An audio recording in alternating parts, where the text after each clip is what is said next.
that's how we begin to find joy in the middle of our hardship. And it makes me think about in the New Testament, is it Paul and Silas who are arrested and in prison?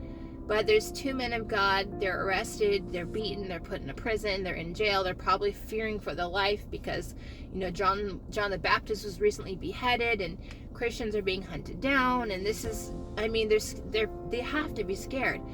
And they're in this prison, they're in this dark place, probably thinking all the negative thoughts and worst case fears, like we all do, that, this is my last day to live. What if this is my last day? They might behead us too. They might be thinking those thoughts.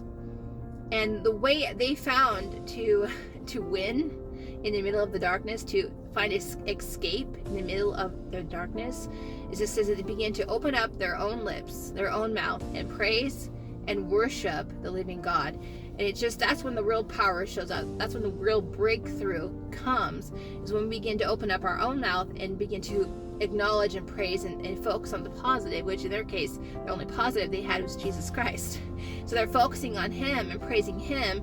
And it says that the power of God showed up so strongly that it shook the ground under them, caused an earthquake. And then it broke off not only their chains, but the chains of those that were around them. And so they had the option to then go free out of the prison that they were in. And what's interesting to me is that they ended up choosing to stay in that place for the sake of the souls of other people that were there.